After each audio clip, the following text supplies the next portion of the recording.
Kalau sudah pernah nonton video ini, Pro People pasti sudah paham apa yang dimaksud perjanjian kawin mengenai pemisahan harta atau perjanjian pranikah. Kali ini kita akan bahas ketika suami istri sudah memutuskan untuk membuat satu perjanjian pranikah, jangan-jangan nanti di kemudian hari ada komentar-komentar dari family, orang-orang sekitar, informasi yang simpang siur dari social media, lalu timbul pemikiran, pertimbangan, kecurigaan yang nggak benar. Kita perlu pahami konsekuensinya. Perjanjian pranikah dibuat tujuannya adalah untuk melindungi keuangan keluarga, bukannya menimbulkan persoalan baru. Setuju kan? Tetapi warning dulu, ketika kita bicara soal pisah harta, jangan berpikir tentang Donald Trump. Kenapa? Karena Donald Trump membuat prenuptial agreement atau perjanjian pranikah dengan tujuan yang sangat jelas. Kali ini dia adalah pernikahan yang ketiga. Dalam pernikahan yang pertama, Ivana Trump, ketika cerai, dia mendapatkan 14 juta US. Sedangkan di pernikahan yang kedua, Marla Maples ketika cerai, dia dapat 2 juta US. Dengan Melania Trump, pernikahan yang sekarang, nanti apabila bercerai, belum ada angka yang pasti. Jadi, kalau kita bicara Donald Trump, dia membuat perjanjian pranikah dengan tujuan yang sangat jelas. Alasan utamanya adalah supaya kalau terjadi perceraian, dia nggak akan rugi terlalu banyak. Sebaliknya, kita harus melihat perjanjian pranikah sebagai a kind of planning atau perencanaan. Seperti Raffi Ahmad dan Nagita Slavina yang membuat perjanjian kawin dengan tujuan karena pertimbangan bahwa mereka masing-masing sudah membawa harta ke dalam pernikahan mereka. Jadi, dua poin penting yang harus diingat adalah yang namanya perjanjian pranikah. Pertama, bukan antisipasi untuk cerai. Yang kedua, harus dimanfaatkan atau digunakan sesuai dengan tujuannya. Bukan untuk tujuan pribadi, apalagi yang merugikan pasangan. Misalnya, supaya bisa bebas mengalihkan aset kepada pihak ketiga tanpa sepengetahuan pasangan. Bicara soal harta atau keuangan ini memang sensi ya. Karena masing-masing orang punya latar belakang keluarga yang berbeda, sehingga punya value yang sangat subjektif terhadap uang. Jadi bagaimana kita membelanjakan uang, bagaimana kita menabung, dan cara kita berinvestasi tidak akan sama. Bahkan mungkin di antara Pro People ada yang masih berpikir bahwa berinvestasi itu nggak perlu, ya kan? Video kali ini akan cerita tentang konsekuensi perjanjian pranikah. Supaya Pro People yang pertama paham akan konsekuensinya, mengantisipasi cekcok yang nggak perlu antara suami istri. Yang kedua, supaya kita bisa memanfaatkan perjanjian kawin atau perjanjian pranikah sesuai dengan tujuannya, dengan itikat baik, bukan untuk tujuan yang lain, apalagi tujuan yang menyimpang. Yang pertama kita bicara tentang esensi dari perjanjian pranikah. Selanjutnya, setidaknya ada 3 konsekuensi dari perjanjian pranikah yang kita harus tahu. Kita akan melihat bahwa komunikasi antara suami dan istri, juga itikat baik, itu adalah kunci. Siap ya? Kita mulai.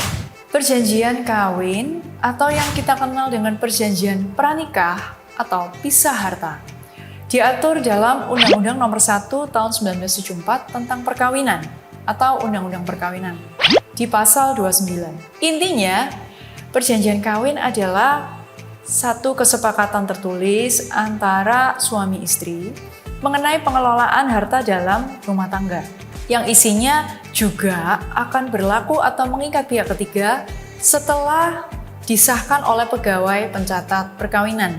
Kita kenal dengan catatan sipil. Prinsipnya, perjanjian kawin mengenai pemisahan harta akan meniadakan yang namanya percampuran atau persatuan harta. Sehingga nggak ada lagi yang namanya harta bersama. Ilustrasinya begini, dalam perkawinan Kevin dan Jesslyn. Sebelum menikah, Kevin sudah membeli lunas 1 unit apartemen. Dan Jesslyn mendapat hadiah 1 unit rumah. Setelah menikah, mereka berhasil mengumpulkan 2 unit rumah senilai 3M atas nama Kevin. Lalu 2 unit villa senilai 2M atas nama Jesslyn. Dan ada saham yang beli Kevin senilai 600 juta, lalu ada reksadana yang beli Jesslyn senilai 400 juta. Jadi harta bersama yang mereka kumpulkan dalam perkawinan totalnya senilai 6M. Lalu, siapa yang berhak atas semua aset ini ya? Karena Kevin dan Jesslyn menikah tanpa membuat perjanjian pranikah atau pisah harta, maka Kevin berhak atas 1 unit apartemen yang merupakan harta bawaannya Kevin, serta 50% dari harta bersama senilai 6M. Lalu, si Jesslyn dia berhak atas 1 unit rumah dan 50% dari 6M. Loh, kok bisa ya? 6M dibagi rata 50%. Padahal harta yang dibeli oleh Kevin atau atas nama Kevin nilainya lebih gede daripada yang dibeli atau terdaftar atas nama Jesslyn. Inilah yang dinamakan harta bersama. Jadi, apabila dalam satu perkawinan suami istri tidak memisahkan harta mereka, maka yang namanya harta bersama adalah milik bersama suami istri yang dibagi rata. Sedangkan case yang kedua, dalam pernikahan Dio dan Susan. Katakanlah mereka punya harta yang sama. Sebelum menikah, Dio sudah membeli sendiri 1 apartemen dan si Susan mendapat hadiah 1 unit rumah. Lalu harta yang mereka kumpulkan nilainya sama. Kesimpulannya, siapa yang berhak atas harta mereka? Apabila si Dio dan Susan ini membuat perjanjian pranikah pisah harta, maka yang jadi bagian masing-masing adalah si Dio berhak atas 1 unit apartemen dan 2 unit rumah serta saham senilai 600 juta. Sedangkan Susan berhak atas 1 unit rumah, kemudian 2 unit villa dan reksadana senilai 400 juta. Di sini jelaskan bedanya ya, bahwa dengan adanya pemisahan harta, maka nggak ada lagi yang namanya harta bersama. Suami istri berhak atas masing-masing, yaitu aset pribadi yang terdaftar atas nama masing-masing. Jadi gimana kalau mereka mau jual asetnya? Untuk pernikahan Kevin dan Jesslyn, ketika salah satu pihak mau menjual aset, apabila itu adalah harta bawaannya sendiri, maka mereka bisa bertindak sendiri. Tidak perlu membawa pasangan. Tetapi khusus untuk harta bersama senilai 6M, Kevin maupun Jesslyn harus membawa pasangannya. Untuk apa? Untuk menandatangani dokumen-dokumen ketika mereka akan menjual aset tersebut. Sedangkan untuk Dio dan Susan, ketika ada yang mau menjual asetnya, karena aset mereka sudah dipisahkan, maka tidak perlu mereka melibatkan pasangan, tidak perlu membawa pasangannya untuk tanda tangan dokumen apapun. Mereka bebas mau melakukan apapun terhadap aset mereka pribadi. Setidaknya ada 3 konsekuensi dari perjanjian kawin pisah harta. Yang perlu kita pahami adalah, yang pertama, masing-masing suami istri bebas melakukan apapun atau bertindak atas aset mereka. Maksudnya bagaimana? Untuk menjual, menjaminkan, meminjamkan, atau menghibahkan, memberikan kepada pihak lain. Mereka tidak memerlukan persetujuan dari pasangan suami atau istrinya. Khusus untuk menghibahkan, tetap ada persyaratan-persyaratan secara legal yang harus dipenuhi. Tapi pada prinsipnya, harta di dalam perkawinan yang sudah dipisahkan adalah menjadi aset pribadi yang sudah dipisah, sehingga tidak perlu yang namanya persetujuan pasangan. Konsekuensi yang kedua adalah masing-masing pihak bebas untuk berhutang. Ketika suami istri me-apply untuk pinjaman, bank atau kreditur akan minta yang namanya persetujuan pasangan. Bila suami istri ini menikah tanpa perjanjian pranikah, berarti ada persampuran harta atau persatuan harta dalam perkawinan ini. Sehingga nantinya ketika suami atau istri apply untuk pinjaman, bank atau kreditur ini akan minta aset yang akan dijadikan agunan atau jaminan sebagai kolateral. Kolateral ini akan dieksekusi apabila yang berhutang gagal bayar. Jadi garis besarnya, ketika kita gagal bayar, aset yang jadi jaminan akan dieksekusi oleh kreditur, dijual secara lelang atau secara di bawah tangan sesuai prosedur. Hasil dari penjualan aset itu nantinya akan dipakai untuk melunasi pinjaman kita. Nah, ketika hal ini terjadi, maka bank atau kreditur itu tidak lagi perlu persetujuan dari pasangan kita. Jadi sebaliknya, ketika kita membuat perjanjian kawin pisah harta, maka tidak perlu lagi yang namanya persetujuan pasangan.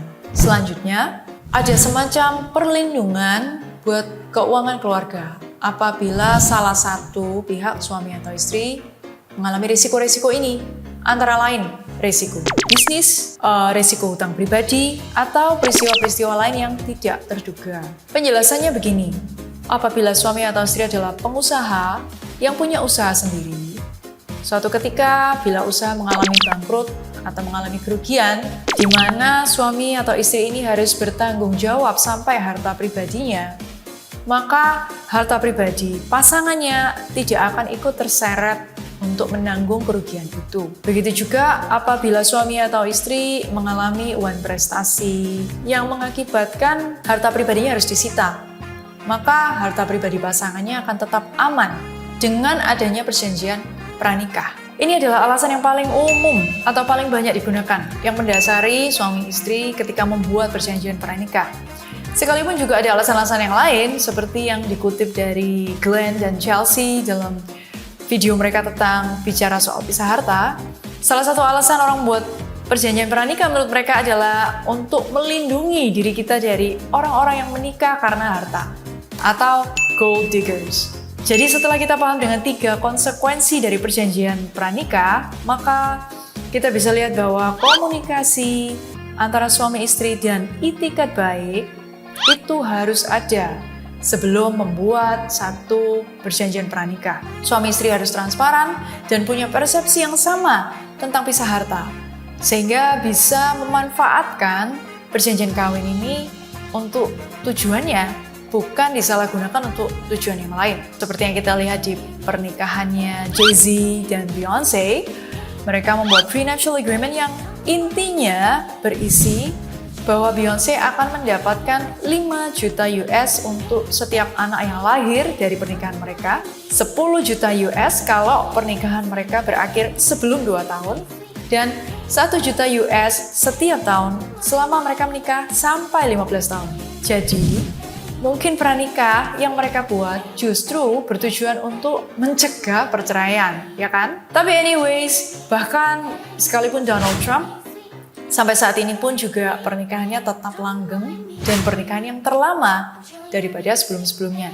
Sudah 17 tahun kan dari tahun 2005. Oke, sampai ketemu di video selanjutnya. Kalau setelah nonton video ini, Pro People jadi merasa lebih berguna bagi nusa dan bangsa, jangan lupa untuk share video ini ke Pro People yang lain, supaya kita semua semakin knowledgeable tentang pisah harta dan tidak terbawa-bawa soal perceraian. Never stop learning, be a pro, tetap semangat!